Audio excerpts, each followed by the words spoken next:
क्या आपने कभी सोचा है कि एक पति के लिए सबसे भयानक रात कौन सी हो सकती है? वो रात जब वो अपनी पत्नी को किसी और के साथ बिस्तर पर देख ले, या फिर वो रात जब वो अपनी आंखों से अपनी ही पत्नी को अपनी आत्मा का, अपने विश्वास का, अपने प्रेम का सौदा करते हुए देख ले। एक ऐसी रात जो उसके जीवित शरीर के भीतर उसकी रूह का कत्ल कर दे। आज हम आपको एक ऐसी ही कहानी सुनाने जा रहे हैं जो एक सच्ची घटना से प्रेरित है, पर यह कहानी खून और अपराध की नहीं, बल्कि विश्वास और विश्वासघात की है। यह कहानी एक ऐसे पति की है जिसने अपनी पत्नी को देवी माना और उस पत्नी ने उसे मिट्टी का खिलौना भी नहीं समझा। तो बने रहिए हमारे साथ इस कहानी के अंत तक, क्योंकि ये कहानी आपको प्रेम, मोह और धर्म के उस चौराहे पर लाकर खड़ा कर देगी जहां से हर रास्ता सिर्फ पश्चाताप की ओर जाता है। एक छोटा सा कस्बा था, नाम था धर्मपुर। जैसा नाम था वैसा ही वहां के लोगों का मन भी था, धर्म और आस्था में डूबा हुआ। इसी कस्बे की एक छोटी सी गली में एक छोटा सा घर था, और उस घर के बाहर एक और भी छोटा सा ठिकाना जहां बैठता था रामदास। रामदास कोई बड़ा व्यापारी या सेठ नहीं था, वो एक मोची था। जूते चप्पलें सिलना और उनकी मरम्मत करना ही उसका काम था, पर वो अपने काम को काम नहीं, पूजा समझता था। उसकी छोटी सी दुकान, जो एक पुराने बरगद के पेड़ के नीचे थी, किसी मंदिर से कम नहीं थी। वहां चमड़े की गंध के साथ साथ अगरबत्ती की सुगंध भी हमेशा महकती रहती थी। वो अपने औजारों को रोज सुबह काम शुरू करने से पहले प्रणाम करता था। वो मानता था कि भगवान ने उसे यही हुनर दिया है और इसी हुनर से वो अपने परिवार का पेट पालता है। तो ये हुनर नहीं, भगवान का प्रसाद है। रामदास की उम्र कोई 35 साल की होगी। चेहरे पर मेहनत की लकीरें थी, पर आंखों में एक अजीब सी शांति और संतोष था। वो कम बोलता था, पर जब भी बोलता था तो उसकी बातों में शहद जैसी मिठास होती थी। उसकी पत्नी का नाम था राधा। 15 साल पहले दोनों का विवाह हुआ था और भगवान की कृपा से उनके आंगन में 2 फूल भी खिले थे। एक 10 साल की बेटी जिसका नाम था शांति और एक 12 साल का बेटा जिसका नाम था संतोष। रामदास का जीवन इन्हीं चारों के इर्द गिर्द घूमता था। वो सुबह उठता, पूजा पाठ करता और फिर अपनी दुकान पर चला जाता। दिन भर की मेहनत के बाद जो कुछ भी कमाता उसे लाकर अपनी पत्नी राधा के हाथों में रख देता। जैसे कोई भक्त मंदिर में चढ़ावा चढ़ा रहा हो, वो राधा को अपनी गृह लक्ष्मी मानता था। उसका विश्वास था कि राधा के भाग्य से ही उसके घर में बरकत है। वो राधा के चेहरे पर कभी उदासी नहीं देख सकता था। उसकी हर छोटी बड़ी ख्वाहिश पूरी करने की कोशिश करता था, भले ही उसके लिए उसे रात में जागकर ज्यादा काम क्यों न करना पड़े। घर छोटा था पर खुशियों से भरा हुआ था। बच्चों की खिलखिलाहट और राधा की मुस्कान रामदास के लिए यही दुनिया की सबसे बड़ी दौलत थी। वो अक्सर काम करते करते भी मुस्कुरा देता था, ये सोचकर कि जब वो घर जाएगा तो राधा उसके लिए गर्म पानी का लोटा और चेहरे पर एक प्यारी सी मुस्कान लिए दरवाजे पर खड़ी मिलेगी। और ऐसा होता भी था। राधा भी रामदास को बहुत प्रेम करती थी। वो उसकी सादगी और मेहनत का सम्मान करती थी।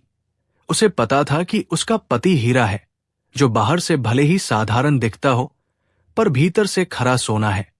उनका जीवन एक शांत नदी की तरह बह रहा था, जिसमें कोई उथल पुथल नहीं थी, कोई बड़ी महत्वाकांक्षा नहीं थी।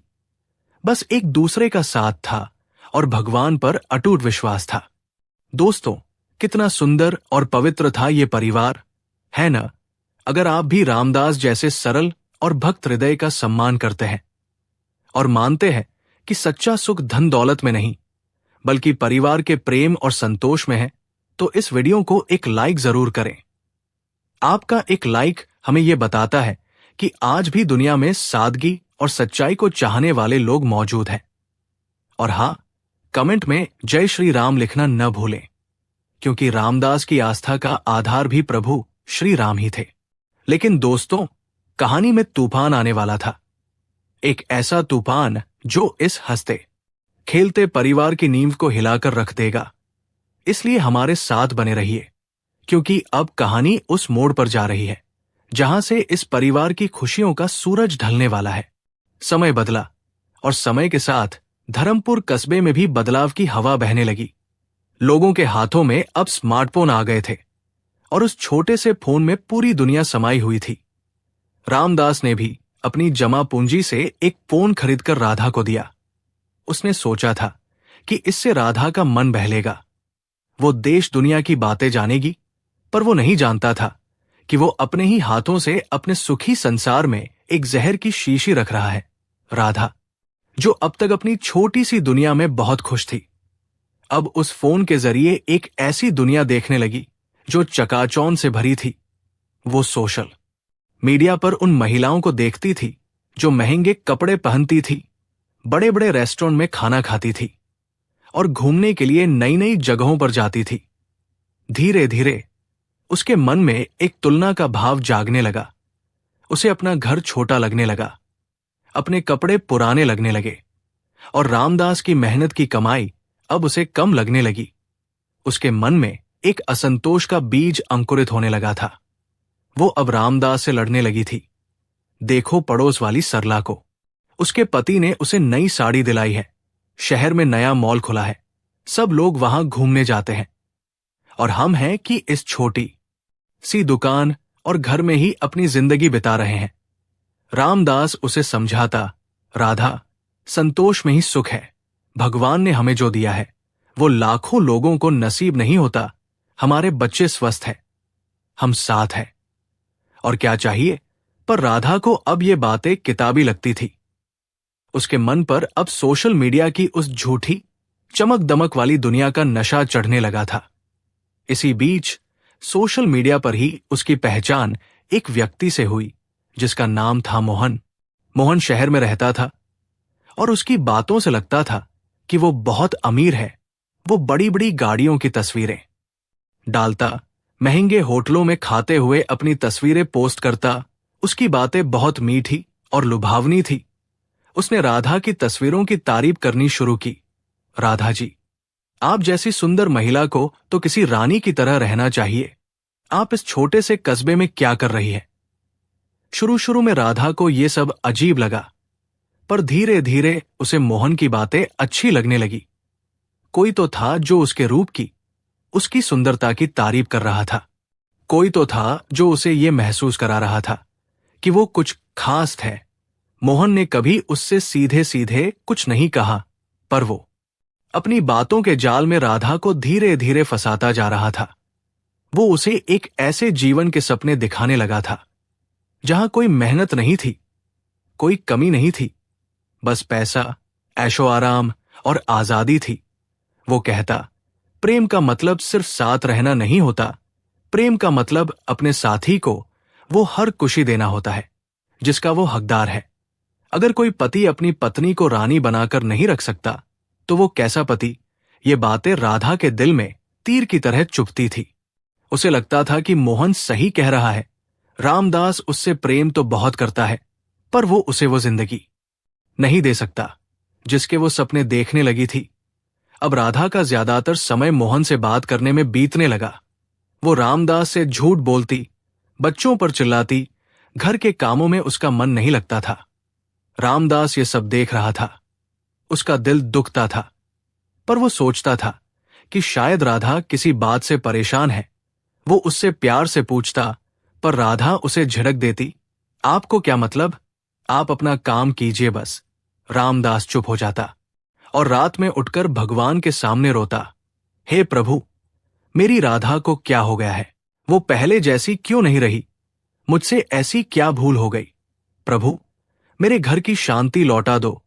वो नहीं जानता था कि जिस शांति के लिए वो प्रार्थना कर रहा है, उस शांति को उसकी ही राधा किसी और के साथ मिलकर भंग करने की साजिश रच रही थी। वो कार्तिक महीने की एक अंधेरी रात थी। बाहर ठंडी हवा चल रही थी और पूरा कस्बा गहरी नींद में सोया हुआ था। रामदास को उस रात काम ज्यादा मिल गया था, तो उसे लौटने में देर हो गई। रात के लगभग 2 बज रहे थे। जब वो थकाहारा अपने घर पहुंचा, उसने सोचा कि राधा और बच्चे सो गए होंगे। वो धीरे से दरवाजा खोलकर अंदर आया ताकि किसी की नींद दराब न हो। घर में एक अजीब सा सन्नाटा था। जो उसे चुभ रहा था। बच्चे अपने कमरे में सो रहे थे। उसने उनके माथे को चूमा और फिर अपने कमरे की ओर बढ़ा। कमरे में अंधेरा था, केवल फोन की एक हल्की सी रोशनी आ रही थी। उसने देखा, राधा बिस्तर पर बैठी हुई थी और फोन पर किसी से फुसफुसाकर बात कर रही थी। रामदास को देखकर वो चौंकी नहीं, बल्कि उसके चेहरे पर एक अजीब सी घबराहट और गुस्सा आ गया। रामदास कुछ पूछता, उससे पहले ही राधा ने जल्दी से फोन काट दिया। रामदास ने प्यार से पूछा, इतनी रात को किससे बात कर रही थी? राधा, सब ठीक तो है? राधा ने रूखेपन से जवाब दिया, मेरी सहेली थी। आपको इससे क्या मतलब? आप इतनी देर से क्यों आए हैं? उसकी आवाज में वो प्यार नहीं, वो अपनापन नहीं था। रामदास का दिल बैठ गया, पर वो फिर भी चुप रहा।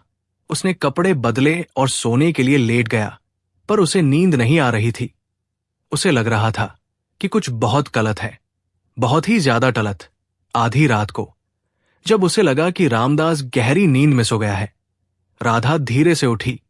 उसने फिर से अपना फोन उठाया और दबे पांव कमरे से बाहर आंगन में चली गई, पर रामदास तो नहीं रहा था।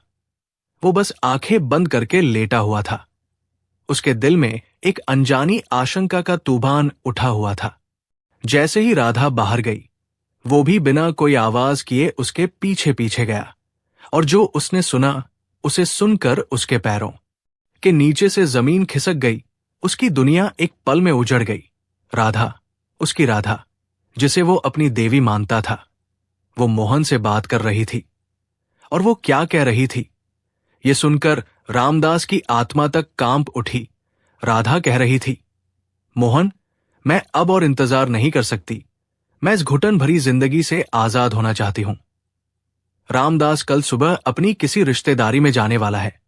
उसने अपनी बेटी की शादी के लिए कुछ पैसे और गहने जोड़े हैं, जो उसने घर की पुरानी संदूक में रखे हैं। कल जैसे ही वो जाएगा, मैं वो सब लेकर तुम्हारे पास आ जाऊंगी। हमेशा के लिए इन बच्चों को भी मैं यही छोड़ दूंगी। ये उसी के अंश है, वही संभालेगा इन्हें। और फिर वो हंसी, एक ऐसी क्रूर हंसी जिसमें कोई ममता नहीं थी, कोई प्रेम नहीं था, कोई पश्चाताप नहीं था। वो आगे बोली, वो बेचारा कितना भोला है। वो तो मुझे अपनी देवी समझता है। उसे क्या पता कि उसकी देवी ही उसे लूटकर उसके बच्चों को छोड़कर भागने वाली है। वो तो बस जूते सिलसिल कर ही अपनी जिंदगी काट देगा। ये सुनकर रामदास को लगा जैसे किसी ने उसके सीने में एक जलता हुआ खंजर घोंप दिया हो। ये शारीरिक घाव नहीं था, ये आत्मा का घाव था। ये उस विश्वास का तत्ल था जिसे उसने 15 सालों तक अपने खून सीने से सींचा था। वो रात, वो खूनी रात थी, जिसमें किसी का शरीर नहीं, बल्कि रामदास की रूह का तत्ल हुआ था। उसका प्रेम, उसका विश्वास, उसका समर्पण, सब कुछ एक पल में मर गया था। उसकी आंखों से आंसू नहीं बहे, शायद आंसू भी इस विश्वासघात के सदमे से जम गए थे। वो वही दीवार के सहारे गिरता चला गया। उसका सिर चकरा रहा था। उसे लगा जैसे ये पूरी दुनिया, ये घर, ये आंगन, सब कुछ घूम रहा है। वो चीखना चाहता था, चिल्लाना चाहता था, राधा से पूछना चाहता था कि उसका अपराध क्या था, पर उसके गले से आवाज ही नहीं निकली। वो बस एक जिंदा लाश की तरह अपनी ही आंखों के सामने अपनी दुनिया को, अपने विश्वास को, अपनी आत्मा को मरते हुए देखता रहा। राधा ने अपनी बात खत्म की और फोन रखकर वापस कमरे की ओर मुड़ी। वो इस बात से अनजान थी कि उसका पति, जिसे वो सोया हुआ समझ रही थी, उसकी सारी बातें सुन चुका है, और अब वो एक जीता जागता इंसान नहीं, बल्कि एक टूटा हुआ, बिखरा हुआ कांच का टुकड़ा बन चुका है। राधा जब कमरे में आई तो उसने देखा कि रामदास बिस्तर पर नहीं है। उसे एक पल के लिए घबराहट हुई। उसने चारों ओर देखा और फिर उसकी नजर आंगन में पड़ी, जहां रामदास एक कोने में अंधेरे में पत्थर की मूर्ति की तरह बैठा हुआ था। उसकी आंखें खुली थी, पर उनमें कोई भाव नहीं था। वो बस शून्य में घूर रहा था। राधा का दिल दहल गया। क्या उसने सब कुछ सुन लिया? वो डरते डरते उसके पास गई और कांपती हुई आवाज में बोली, आप यहां क्या कर रहे हैं? आप सोए नहीं? रामदास ने धीरे से अपना सिर उठाया और पहली बार, 15 सालों में पहली बार, राधा ने रामदास की आंखों में अपने लिए प्रेम या चिंता नहीं, बल्कि एक ऐसा दर्द, एक ऐसी पीड़ा देखी जिसे देखकर उसकी रूह कांप गई। रामदास की आंखों में आंसू नहीं थे, पर वो किसी रोते हुए इंसान से 1000 गुना ज्यादा दर्द में लग रहा था। उसने कुछ नहीं कहा, बस अपनी उन सूनी, निर्जीव आंखों से राधा को देखता रहा। उसका वो एकटक देखना किसी भी चीख, किसी भी चिल्लाहट से ज्यादा भयानक था। राधा को लगा जैसे वो आंखें उससे सवाल नहीं कर रही, बल्कि उसके भीतर की आत्मा को, उसके पाप को, उसके विश्वासघात को देख रही है। वो घबराकर पीछे हटी। वो कुछ बोलना चाहती थी, कोई बहाना बनाना चाहती थी, पर रामदास के उस मौन ने उसकी जबान पर ताला लगा दिया था। उस रात उस घर में 2 लोग थे, पर दोनों ही मर चुके थे, एक विश्वासघात से और दूसरा अपने ही पाप के बोझ से। दोस्तों, एक पति के लिए इससे बड़ी पीड़ा क्या हो सकती है? अब आगे क्या होगा? क्या रामदास राधा को रोकेगा? क्या वो उसे उसके पाप का दंड देगा? या फिर उसकी आस्था और भक्ति उसे कोई और ही रास्ता दिखाएगी? और राधा, क्या उसे अपनी गलती का एहसास होगा, या वो अपने ही बुने जाल में फंसकर रह जाएगी? ये सब जानने के लिए आपको हमारी इस कहानी का अगला भाग देखना ही होगा। हम वादा करते हैं, अगला भाग आपको धर्म, कर्म और क्षमा की एक ऐसी यात्रा पर ले जाएगा जो आपके जीवन को देखने का नजरिया बदल देगी। तो अगर आपने अभी तक हमारे चैनल को सब्सक्राइब नहीं किया है तो तुरंत कर लें और उस घंटी के आइकॉन को दबाना बिल्कुल न भूलें, ताकि जैसे ही हम कोई नई वीडियो अपलोड करें आप उसे सबसे पहले देख सकें। मिलते हैं। उस रात उस घर में 2 लाशें थी, एक विश्वासघात से मरी हुई और दूसरी अपने ही पाप के बोझ से दबी हुई। रामदास की आंखों का वो मौन राधा की हर चीख से ज्यादा भयानक था। वो आंखें पूछ रही थी, मेरा अपराध क्या था? वो आंखें पूछ रही थी, 15 साल के प्रेम और समर्पण का यही सिला दिया तुमने? अब आगे क्या हुआ? क्या राधा अपने पाप को स्वीकार करेगी या कोई नया झूठ गढ़ेगी? और रामदास, जिसका विश्वास, जिसकी आत्मा का तत्ल हो चुका था, वो क्या करेगा? क्या वो उस देवी को दंड देगा जिसे वो अब तक पूजता आया था, या उसकी भक्ति उसे किसी और ही मार्ग पर ले जाएगी? चलिए देखते हैं इस कहानी का अंतिम और सबसे हृदय विदारक मोड़, जो आपको क्षमा और प्रेम का वो रूप दिखाएगा जो आपने शायद ही कभी देखा हो। वो रात किसी तरह कटी। न रामदास सोया, न राधा। रामदास उसी आंगन के कोने में एक मूर्ति की तरह बैठा रहा, और राधा अपने कमरे में भय और अपराध बोध की आग में जलती रही। उसे समझ नहीं आ रहा था कि वो क्या करे। वो रामदास के पास जाकर उसके पैरों में गिर जाना चाहती थी, पर उसके पाप ने उसके पैरों में बेड़ियां डाल दी थी। उसे डर था कि अगर वो सामने गई तो रामदास का मौन टूट जाएगा और उसके क्रोध का ज्वालामुखी फट पड़ेगा। सुबह हुई, चिड़ियों के चहचहाने की आवाज आई, पर उस घर में मौत जैसा सन्नाटा पसरा रहा। रामदास उठा, पर आज उसके चेहरे पर वो शांति नहीं थी। वो एक अजीब सी शून्यता थी, जैसे उसके भीतर से सब कुछ खाली हो चुका हो। उसने रोज की तरह स्नान किया, पूजा घर में गया, पर आज उसने भगवान से कुछ मांगा नहीं। वो बस शून्य आंखों से भगवान की मूर्ति को देखता रहा, जैसे कह रहा हो, प्रभु, ये क्या लीला है तेरी? राधा सहमी हुई। कमरे के दरवाजे से ये सब देख रही थी। वो इंतजार कर रही थी कि अब रामदास उस पर चिल्लाएगा, उसे घर से निकाल देगा, या शायद उसे मारेगा भी। पर रामदास ने ऐसा कुछ नहीं किया। वो पूजा घर से निकला और सीधा उस कमरे में गया जहां पुरानी संदूक रखी थी। राधा का दिल जोर जोर से धड़कने लगा। अब कुछ होगा। वो जानता है, वो संदूक निकालने आया है। वो मुझे चोर साबित करेगा।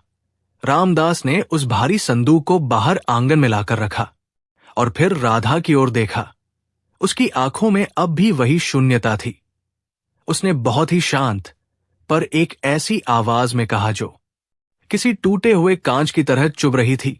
राधा, राधा का नाम उसके मुंह से सुनकर ऐसा लगा जैसे वो किसी और को पुकार रहा हो। रामदास ने कहा, तुमने कहा था कि मैं आज सुबह अपनी रिश्तेदारी में जाने वाला हूं, पर मैं कहीं नहीं जा रहा। यह सुनकर राधा की सांसें अटक गई। रामदास ने आगे कहा, यह संदूक, इसमें मेरी जिंदगी भर की कमाई है, मेरी बेटी की शादी के सपने हैं, मेरे बेटे के भविष्य की आशा है, और मेरा वो विश्वास है जो अब मर चुका है। ये कहते हुए उसने संदूक को खोला। उसके अंदर रखे थोड़े से गहने और पैसों की गड्डियां चमक रही थी। रामदास ने वो संदूक राधा की ओर खिसका दिया और बोला, तुम ये सब लेकर मोहन के पास जाना चाहती थी ना? तुम एक ऐसी जिंदगी चाहती थी जहां सुख हो, आराम हो, तो जाओ, ये सब ले जाओ। राधा अविश्वास से उसे देखती रही। ये क्या हो रहा है? ये कैसा व्यवहार है? रामदास ने कहा, मैंने तुम्हें अपनी देवी माना, राधा, और देवी की कुशी में ही भक्त की कुशी होती है। अगर तुम्हारी कुशी इसी धन में है, इसी ऐशो आराम में है, तो ले जाओ इसे, मैं तुम्हें रोकता नहीं। बस एक विनती है, इन बच्चों को छोड़कर मत जाना, इन्हें भी साथ ले जाओ, क्योंकि अब मैं शायद इन्हें वो पिता का प्रेम नहीं दे पाऊंगा जिसका पिता भीतर से मर चुका हो। ये कहते कहते रामदास की आवाज भर आई और उसकी आंखों से, जो रात भर सूखी थी, 2 बूंद आंसू लुटक कर जमीन पर गिर पड़े। वो 2 बूंद आंसू नहीं थे, वो उसके 15 साल के प्रेम का, उसके विश्वास का, उसके समर्पण का सार थे, जो आज जमीन पर बिखर गया था। और रामदास का ये त्याग, उसका ये अलौकिक रूप देखकर राधा के भीतर का सारा पाप, सारा अहंकार, सारा लालच एक पल में पिघल गया। उसे रामदास की आंखों में वो भोला पति नहीं, बल्कि एक संत, एक महात्मा दिखाई दिया जिसे वो पहचान ही नहीं पाई थी। उसे मोहन की मीठी बातें जहर लगने लगी और रामदास का ये मौन त्याग अमृत लगने लगा। वो अब और सहन नहीं कर सकी। वो चीख मारकर रामदास के पैरों में गिर पड़ी और किसी कटी हुई लता की तरह उसके पैरों से लिपटकर रोने लगी। मुझे माफ कर दो स्वामी, मुझे माफ कर दो, मुझसे पाप हो गया, मैं अंधी हो गई थी, मैं आपके प्रेम को, आपकी भक्ति को पहचान नहीं पाई। मुझे दंड दीजिए, मुझे मारिए, पर ऐसे चुप रहकर मुझे मत मारिए। मैं इस धन की नहीं, आपके चरणों की धूल की भी हदार नहीं हूं। वो फूट फूट कर रो रही थी और अपने आंसुओं से रामदास के पैरों को धो रही थी। दोस्तों, क्या आपने कभी ऐसा प्रेम और ऐसी क्षमा देखी है? एक पति जिसके विश्वास का तत्ल हुआ, वो अपनी पत्नी को दंड देने की बजाय उसे अपनी जिंदगी भर की कमाई दे रहा है ताकि वो खुश रह सके।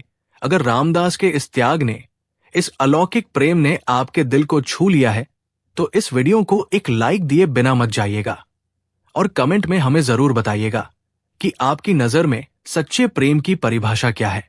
आपका हर एक कमेंट हमें यह समझने में मदद करता है कि मानवता आज भी जीवित है। और हां, कहानी अभी खत्म नहीं हुई है, क्योंकि सच्चा पश्चाताप केवल आंसू बहाना नहीं होता।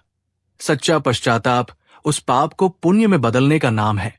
तो चलिए देखते हैं कि राधा अपने इस पाप का प्रायश्चित कैसे करती है। रामदास ने राधा को अपने पैरों से उठाया। उसने कहा, राधा, क्षमा मैं नहीं, ईश्वर करते हैं, और सच्चा पश्चाताप आंसुओं से नहीं, कर्मों से होता है। अगर तुम्हें सच में अपनी भूल का एहसास है, तो इस घर को, इन बच्चों को और मेरे इस टूटे हुए विश्वास को फिर से जोड़कर दिखाओ। यही तुम्हारा प्रायश्चित होगा। उस दिन के बाद राधा सच में बदल गई। उसने वो पोन तोड़कर फेंक दिया। उसने अपने मन से मोहन और उस चकाचौंध भरी दुनिया की हर याद को निकाल दिया। अब वो राधा नहीं, रामदास की एक सच्ची सेविका बन गई थी। वो सुबह रामदास से पहले उठती, घर को साफ करती, पूजा पाठ करती, और जब रामदास काम पर जाने लगता तो वो उसके पैरों को छूकर आशीर्वाद लेती। उसकी आंखों में अब कोई शिकायत नहीं, कोई मांग नहीं, बस श्रद्धा और सम्मान था। रामदास अब भी चुप रहता था। वो पहले की तरह हंसता बोलता नहीं था।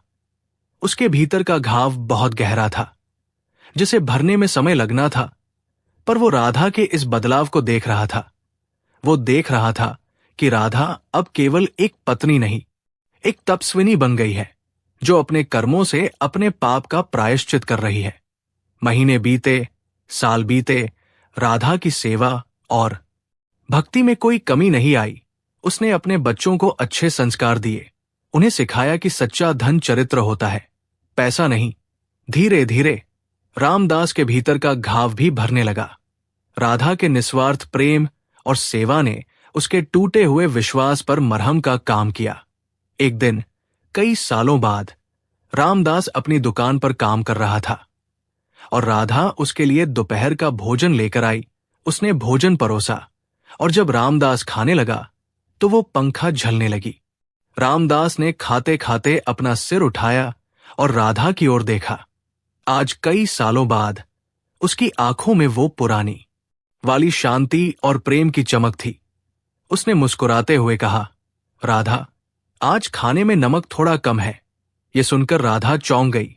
कई सालों बाद रामदास ने उससे कोई शिकायत की थी, कोई बात की थी। उसकी आंखों में खुशी के आंसू आ गए। वो समझ गई कि आज उसका प्रायश्चित पूरा हुआ। आज उसके स्वामी ने उसे मन से क्षमा कर दिया है। वो रोते हुए बोली, मैं अभी घर से नमक ले आती हूं।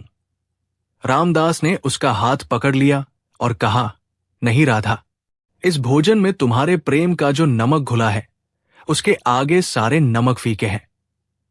आज तुमने मुझे फिर से मेरा पुराना वाला रामदास लौटा दिया और उस दिन उस बरगद के पेड़ के नीचे वो छोटा सा परिवार फिर से पूरा हो गया। ये एक नई शुरुआत थी जो पश्चाताप की नींव पर खड़ी थी और इसलिए पहले से कहीं ज्यादा मजबूत थी। तो मित्रों, ये थी कहानी विश्वास, विश्वासघात और क्षमा की।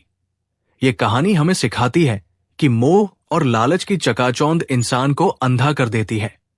वो उसे उसके अपनों से ही दूर कर देती है। पर यह कहानी हमें यह भी सिखाती है कि अगर पश्चाताप सच्चे हृदय से किया जाए तो ईश्वर हर भूल को क्षमा कर देते हैं। रामदास ने अपनी भक्ति और क्षमा से अपनी टूटी हुई दुनिया को फिर से जोड़ लिया और राधा ने अपनी सेवा और प्रायश्चित से अपने पाप को पुण्य में बदल दिया।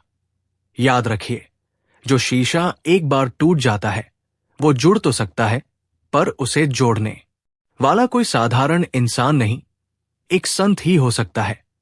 और रामदास अपने कर्मों से, अपनी भक्ति से एक संत ही बन गया था।